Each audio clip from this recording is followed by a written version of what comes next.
Bienvenidos a Suele el Ruido. ¿Cómo están? Oli. ¿Cómo están el día de hoy? ¿Cómo nos sentimos? ¿Cómo está la gente de producción por allá? Está ¿Todo bien? y que un poquito apagado, pero bien. Ok, Bien, bien, bien. qué Es la bueno. hora. Ya era hora. Bueno, el día de hoy, pues ya saben de lo que van a hablar un poquito. Vamos a hablar de el duelo, esta pérdida de algo, de alguien y cómo es el proceso de. Sí, yo creo que igual este episodio fue algo que yo traje como a la mesa.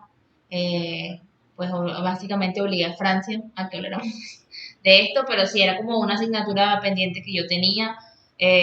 Pues sí, como hablar del duelo, la pérdida no necesariamente como de alguien, sino de algo en general.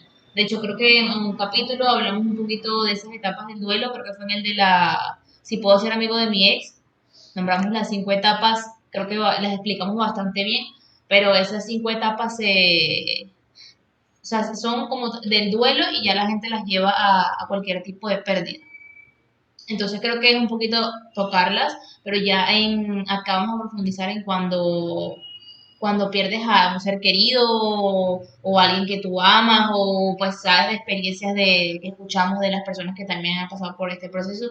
Y bueno, yo como decía, quería hacer como esto y quería hablar de esto y decía que tenía una asignatura pendiente es porque yo siento que cuando yo sufro una pérdida, como bastante importante en mi vida, nunca como que en ese momento yo no lo hablé o siento que no viví como tal esas etapas, no era consciente de que las estaba viviendo, sino más adelante. Y bueno, quería hacer esto también porque por mi abuela, que ella murió hace como 2 años ya, y bueno, hablar un poquito de eso. Vale, listo. Entonces empecemos un poquito con el tema de qué es el duelo, o sea, teóricamente. Entonces dice, el duelo es el proceso de adaptación emocional a cualquier pérdida, aunque convencionalmente se ha enfocado la respuesta emocional a la pérdida. El duelo también tiene una dimensión física, o sea, te duele, es algo, es un proceso en el cual te sientes dolor físico y dice cognitiva y filosófica de la conducta del ser humano a nivel, pues, social. Bueno, yo algo que estuve como leyendo en estos días estuvimos preparando lo del episodio, es que eso que tú dices de que uno se siente, o sea, mal físicamente, o sea, cuando tú pierdes algo, tú te sientes como que, o sea, te quitan una parte de ti, o sea, te sientes mutilado, te sientes como que te falta o sea, un brazo, una cosa, porque nadie quiere perder nada, o sea, nadie quiere, nosotros somos muy protectores con lo de nosotros, por ejemplo, algo que escuchaba, si es un ser querido, por ejemplo, mi mamá, mi novia, mi tío, o sea, con ese pronombre o sea, del posesivo. Eso me pareció súper interesante porque es real. O sea, siempre lo que nos lleva al sufrimiento en sí es el apego que tenemos a esto. Entonces me pareció interesante como esa perspectiva. eh, Como tú decías, eso es lo que significa como tal el duelo, o sea, este razonamiento pues, de lo que estamos perdiendo y para entrar un poquito también en la teoría que nombramos inicialmente de las etapas, todos los duelos pasan por las 5 etapas. Esa fue una teoría muy famosa en su momento por una psiquiatra que se llama Elizabeth Kubler-Ross, que ella pues en su momento la criticaron muchísimo porque decían que a la teoría le faltaba, o sea, como que le faltaba argumento, como que no todas las personas en el duelo pasaban por esas etapas y pues al final lo que concluyen, y que yo también estoy de acuerdo, es que las personas sí pasan por las etapas, pero no es lineal, que lo hablamos también. O sea, no es como que tú pasas primero negación, enojo, negociación, tristeza y luego la aceptación, sino que tú puedes, o sea, variar en eso. Sí, y para nombrar un poco lo que son las etapas del duelo de esta chica que es la que hizo la teoría, las etapas son negación, ira, negociación, depresión y aceptación. Esas son las etapas que, como bien dices, sí como que varía un poco. No es algo como que primero está la negación, luego la depresión, luego, o sea, no, sino que dependiendo de cómo afrontes, porque siento que es un tema más personal, Y más de agregaron una cómo. última. Ah, bueno, Lo estuve escuchando también de una tanatóloga, es que agregaron una última que ya obviamente Elizabeth había muerto, digamos que la hizo uno de sus, ¿cómo decirlo? Uno de sus pupilos, uno que trabajó un directamente. estudiante. Sí, él trabajó también, él también hizo muchas teorías con ella, trabajó de la mano de ella. Después sacó una última teoría que fue avalada también por uno de los hijos de Elizabeth, que pues también continuó su trabajo y que era buscarle el significado. O sea, a esa pérdida buscarle el significado, o sea, una ganancia, que suena loco porque tú, cuando se muere alguien, ganar algo, es difícil verlo, pero entra como en las etapas de la pérdida. Ahorita nombraste un término que pues yo no había escuchado hasta que estaba investigando el capítulo que es la tanatología. Tanatología. Voy a explicar un poquito qué es porque creo que hay mucha gente que no tiene ni idea qué es. Yo tampoco tenía idea hasta que me Aprendimos algo bellamente me nuevo, ilustré.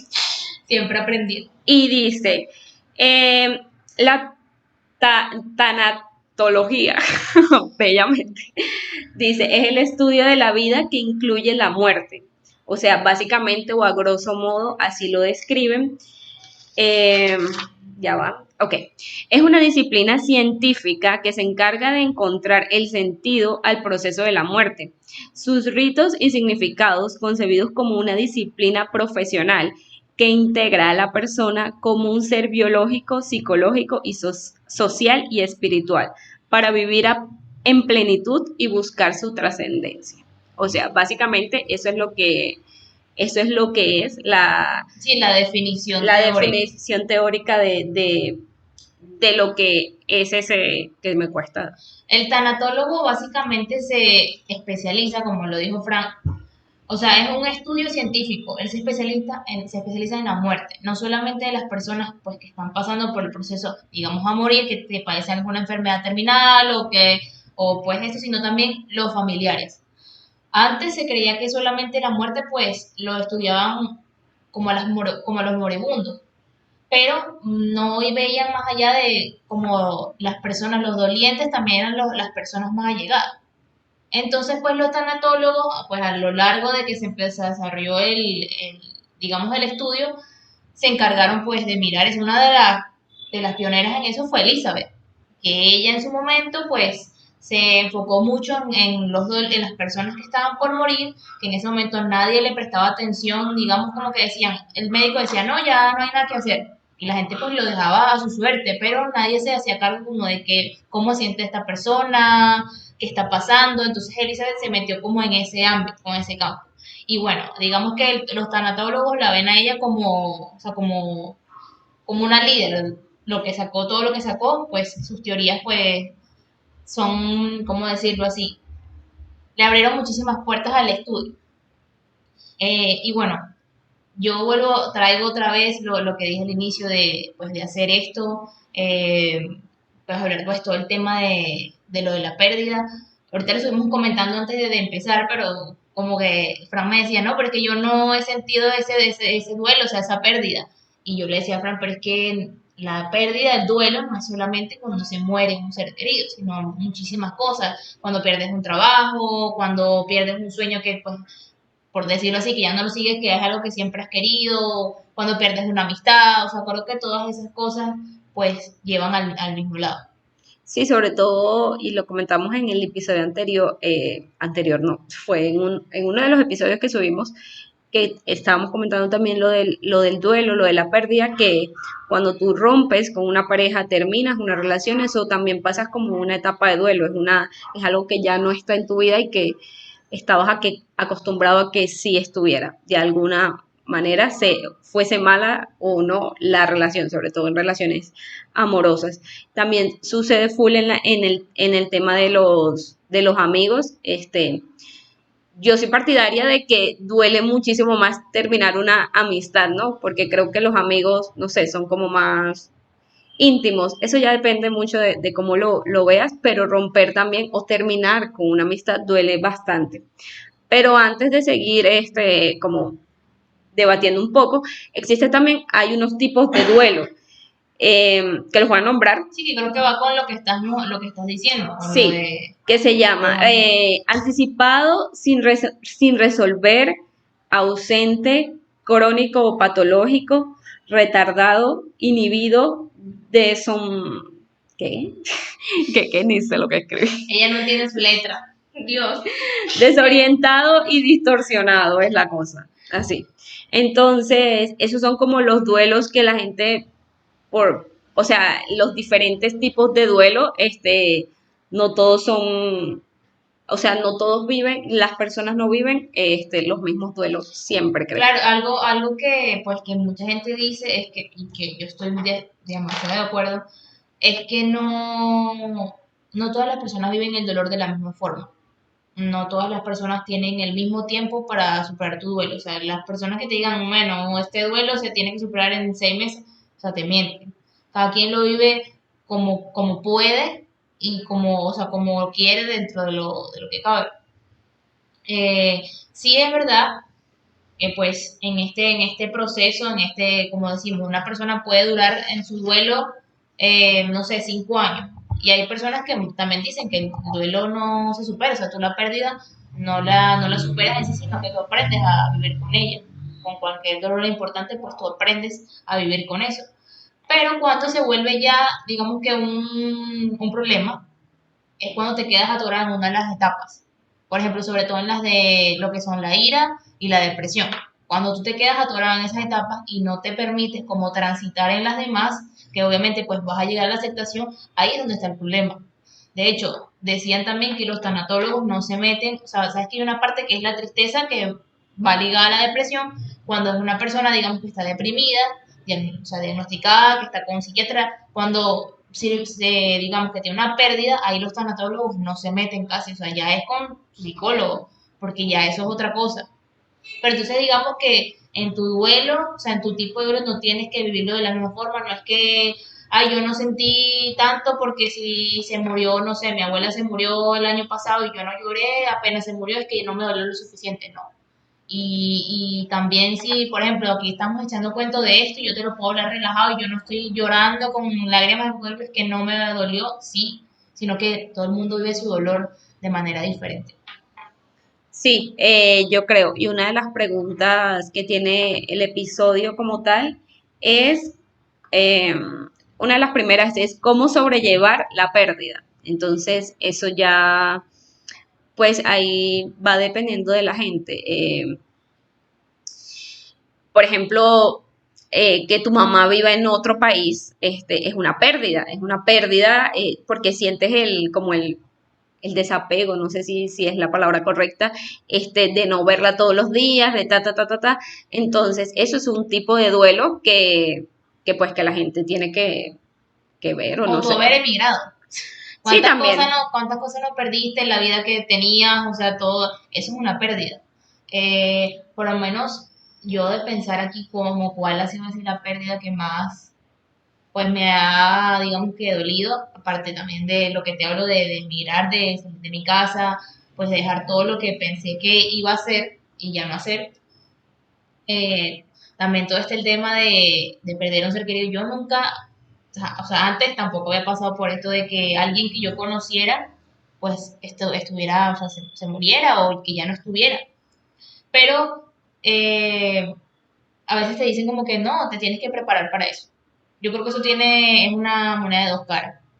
No, o sea, nadie como tal te va a preparar para lo que vas a sentir en ese momento cuando pierdes a alguien, pero sí te puedes preparar de alguna forma. ¿Cómo es eso? Si no, por ejemplo, me dicen, no, mi abuela siempre estaba enferma, yo sabía que ella, pues, evidentemente iba a morir, ella siempre decía como que no, yo me voy a morir pronto. ¿Sabes que eso lo dice la gente vieja? Y bueno, ella después estuvo enferma bastante tiempo, la tuvieron que operar y bueno, básicamente fue un alivio, o sea, suena mal, pero o sea, ya yo sé que ya está en un lugar donde ya no va a sufrir, ya donde ya no le va a doler más, donde está descansando, donde está mejor y pues también la gente que, o sea, nuestra familia también, pues digamos que se sintió como que, bueno, ya ella está en paz. Pero hay personas que, no sé, creo que eso varía con la personalidad, pues varía con, pues, digamos que tu inteligencia emocional o cómo tú estés en ese momento de cómo tomas, digamos, la pérdida. Yo no te puedo decir, o sea, no quiero que suene como que le digo a la gente cómo tiene que estar preparado, porque si te muere tu mamá, tú no, o sea, no es como que si te decidiste caer en ese momento, pues es entendible. Pero lo que yo digo con esto es de estar preparado, es de que cuando eso pasa, no, más allá de que sí es una pérdida, lo que te hablaba del último significado, de que, o sea, de que eso signifique algo. No es que, bueno, como se murió mi abuela, pues eso era una señal del destino para que yo ahora sea mejor persona. O sea, no necesariamente, sino eso ya va a depender del significado que le des tú. Pero yo siento que mi idea de la muerte, pues ha cambiado muchísimo a lo que yo veía. Antes es que mucha gente tiene como miedo a morir o miedo a dónde vamos a ir. Yo no lo veo así. O sea, yo no siento que, por ejemplo, esta pérdida sí no está físicamente y que ya no lo, pero ella igual está. Yo, o sea, cada vez que, digamos, voy a tomar una decisión importante en mi vida, yo pienso cómo sería hablar con ella, a ver qué me diría. Y hasta tengo esas conversaciones. Entonces, para mí, digamos que eso se quedó, porque eso no se va. Entonces, sí, sí he leído un montón de gente que te dice como que no te vas a preparar eso, no te vas a preparar para el dolor y no se va a ir nunca, pero sí prepárate para si algo de eso pasa, lo que tú vas a hacer después con eso, porque no te puedes, lo que te decía, no te puedes quedar en esas etapas y atorado porque no vas a vivir. Sí, eso responde a la segunda pregunta de cómo vivimos después de perder a alguien. O sea, cómo afrontamos sobre todo a las personas que literalmente se mueren, que tú no puedes hablar con esa persona. Entonces, depende de cómo afrontarlo, ¿no? Y de cómo tú veas un poco más la vida, ¿no? Independientemente como humanos sabemos que vivimos, o sea, nacemos, vivimos y morimos, Que es el ciclo. que es el ciclo de la vida, pero usualmente siempre estamos como apegados a querer vivir. Por eso es que siempre hay vainas locas de que el elixir de la vida eterna, una cosa así Hay loca. gente que si quiere vivir por siempre. Yo quiero vivir Entonces, por siempre. no, nada. Y que no, ojalá me maten de una vez. La verdad no, yo Tampoco. siento que uno cumple un ciclo y ya, o sea, la vida es un Pero ciclo. ¿sabes qué me sirvió a mí? A mí me sirvió, o sea, entender el duelo, o sea, ver el duelo de otros me sirvió para entender mi duelo. Yo no sé si tú te acuerdas, teníamos una amiga en común que en ese momento ya estaba pasando un duelo, una familiar de ella se había muerto y Ujú. pues ella estaba bastante mal. Yo ese día tuve una conversación con ella y más que ayudarla a ella o decirle algo a ella que le sirviera para algo, porque no, o sea, a veces pues no necesitas eso, me sirvió fue a mí. O sea, me sirvió como de entender en ese momento lo que yo le estaba diciendo, realmente me lo estaba diciendo a mí. Entonces, digamos que ver, o sea, eso me lo quedó muchísimo, o sea, entender el dolor y no solamente de pérdida de un ser querido, sino esta cualidad humana, o sea, te acerca mucho a ti. Sí, total, igual uno no vive el dolor, o sea, yo creo que uno no vive el dolor a través de la gente. Eres empático en cierta manera, pero yo no puedo sentir el dolor que tú sientes por perder a alguien. Entonces, yo no lo creo así. Es como una manera muy particular de verlo. De repente tú necesitabas esa conversación porque, pues, esta chica, que es Isabel, la voy a nombrar, pasó por unos momentos bastante duros que tú dices cómo sigue y cómo sigue la vida y cómo sigue sonriendo, pero la verdad es que, eh, no sé, o sea, yo siento que yo no puedo acercarme y decirle, no siento tu dolor porque es que no puedo sentirlo, o sea, no hay manera de sentirlo. Entonces, siguiendo con el tema de la muerte y la trascendencia, por aquí yo investigué unas cositas, donde la muerte, a nivel cultural y social, no es en, ¿qué? Se me fue la lora. No es dolor, en todo el tiempo hay culturas donde se celebra la muerte. Todos lo sabemos, México Como, es un día el Día de Muertos de México, es una celebración que pues yo creo que todo el mundo la conoce. Voy a nombrar otros, eh, que no tenía ni idea. Bolivia tiene un día que se llama el Día de los Cráneos. que eso me pareció súper loco. Daniel vivió en Bolivia y nunca, es parecido a lo y nunca me había contado esas es cosas. parecido a lo que son los mexicanos. Es parecido, pero es con los cráneos. O sea, cuando estaba leyendo acerca de lo que se hace ese día como tal, vi que ellos piensan que uno tiene 7 almas, que en esas 7 almas, cuando te mueres, todas se van a diferentes lugares y una queda en el cráneo, que es donde viven como tus ancestros y donde se comunican de ti a través de los sueños. Eso fue lo que leí. Si algún boliviano me está escuchando y no es así, pues que me corrija. Pero básicamente sí lo leí, o sea, así, y eso me pareció, ok, yo dije, bueno. Y también hay una festividad así como la de México, que hacen altares, le ponen ofrendas y demás. En Madagascar hay una, no sé si se pronuncia así, lo voy a dejar escrito, pero pues lo voy a medio pronunciar, que se llama Famadiana, una cosa así, no, estoy súper mal. Pero bueno, es en un pueblo por allá lejos. Lo que importa es que hayan facts. Exacto, que no, igual está bien escrito aquí, hablando muy en serio. Y eso no lo hacen anual, sino cada 7 años,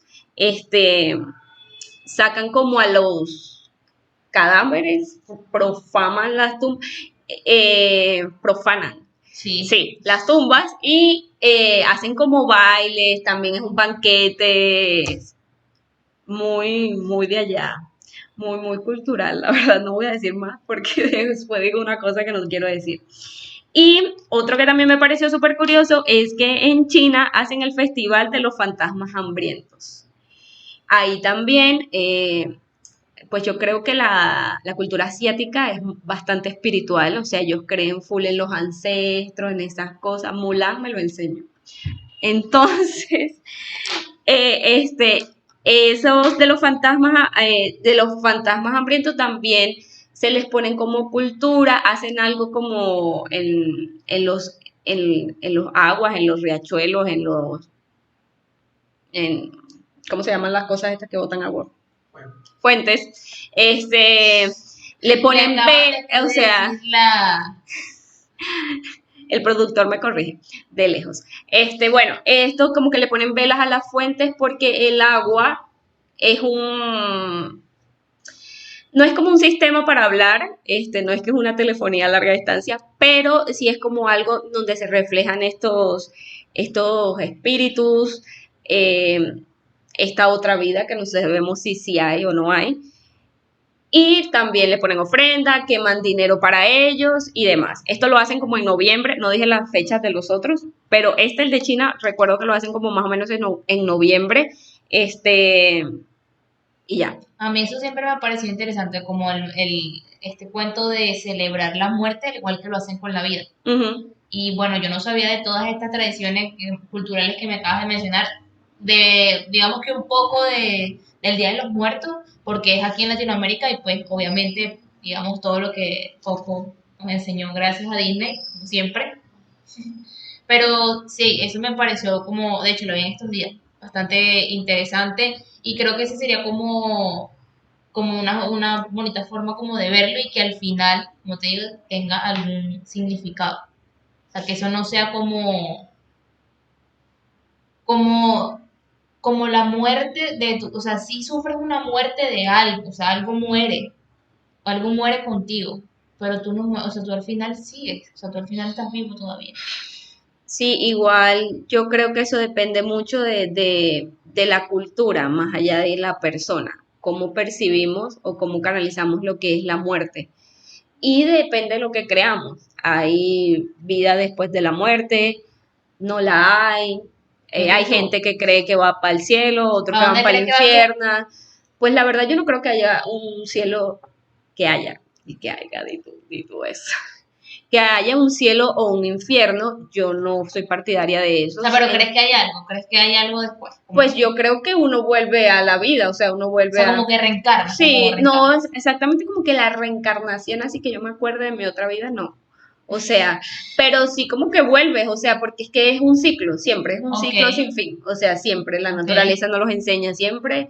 eh, es O básico, sea, es ¿tú crees algo que como que... volverías en un gato, en Sí, o uno de sea, tus yo no gatos? sé, vuelvo, no sé si vuelvo en un gato o en otro humano o en otra cultura, pero yo siento que es un ciclo, mueres y vuelves, y así. O sea, es particularmente como yo lo veo.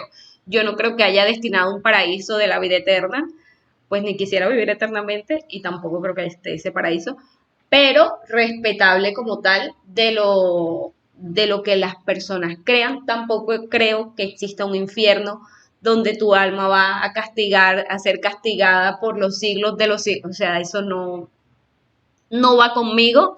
Respeto a la gente que lo cree, maravilloso, pero yo no creo exactamente Todos los que religiosos sí, deben estar que aquí exista así. impactados. O sea, Bueno, no yo en mi sé. caso creo que nunca le había dado, o sea, nunca tanta trascendencia a si hay un cielo, si hay un infierno, porque tampoco es que crea mucho en eso. Yo me voy más por el tema como el de las almas, como de que cada persona pues tiene un alma y eso después de que el cuerpo pues ya no tiene vida, el alma no muere.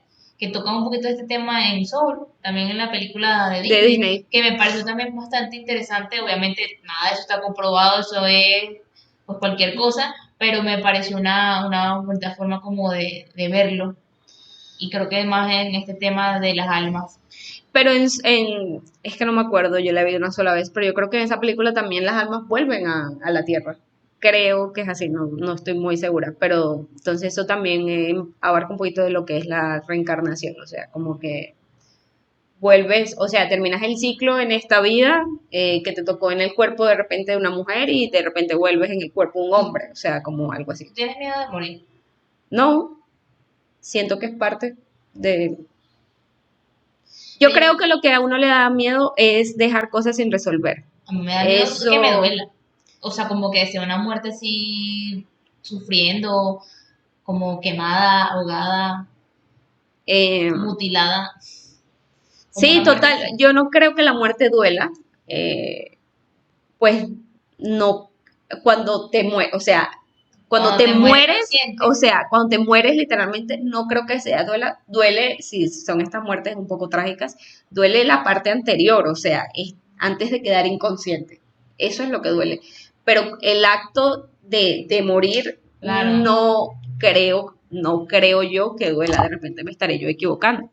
Yo lo que sí creo es, lo que me da miedo es dejar como cosas inconclusas, o sea, no sé, si me muero mañana, ajá, y los gatos, y Daniel, o sea, Daniel se busca otro que le cuida a los gatos.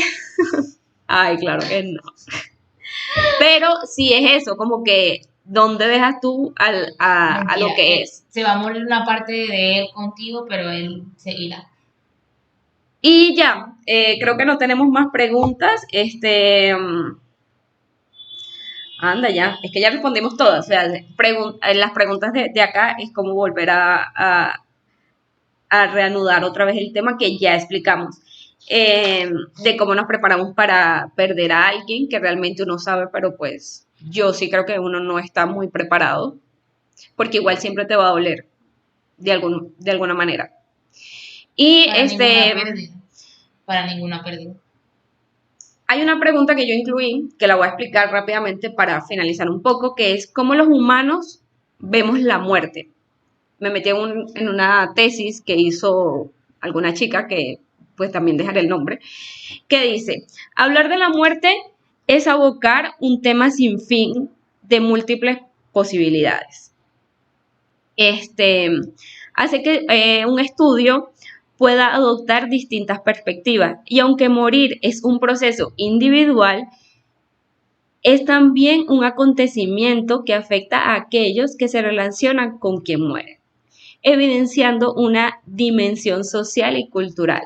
O sea que la muerte es o sea, la muerte es de uno solito, pero cómo afecta pues a tu círculo, que era lo que un poco tú hablabas De lo que de tu hacía duelo, y, no, y también de lo que hacía el tanatólogo, de lo que estudiaba exactamente. sí, y no, y de lo que es el duelo exactamente como tal, de que cómo eso afecta, o sea, que cómo afecta a tu familia o a tu círculo o a tu círculo como tal, cómo dejas a los demás, cómo tu partida física puede afectar a los demás, cosa que me pareció bastante interesante. Eso va de la mano un poquito de lo que tú decías de la tan- tanatología. Pero la verdad es que yo sí quisiera sentarme a hablar con alguien experto en ese tema. Últimamente, más allá pues, de haber pues, tenido una, digamos que una cercanía con este tema, quisiera hablar con alguien que estudie eso y creo que obviamente sería súper interesante que pues, aquí estuviera una persona que sea un experto en el tema y que hable y que lo explique, o sea, muchísimo mejor de lo que podremos haberlo hecho acá. Obviamente no somos expertos en nada, ni en el dolor, aunque a veces creamos que sí, porque a veces eso es lo que uno siente. Sí, depende de cómo mires la vida, pero sí, un poco dolorosa también, en partes. Y yo creo que quedó bastante claro, esto lo del duelo, como no es solamente cuando deja a alguien este plano terrenal o esta faceta, sino cómo te duele este cortar con otro tipo de cosas que no solamente que tienes apego, sino que te gustan de alguna manera hacer o compartir. Entonces, nada, yo no sé si tú tienes más algo que agregar, yo no. Yo no, nada de eso, que yo espero, como te digo, que el próximo que hablemos de esto sea con alguien súper experto. Y no olviden compartirlo, suscribirse a nuestro canal, darle me gusta y nos vemos en el próximo video. Chao. Bye.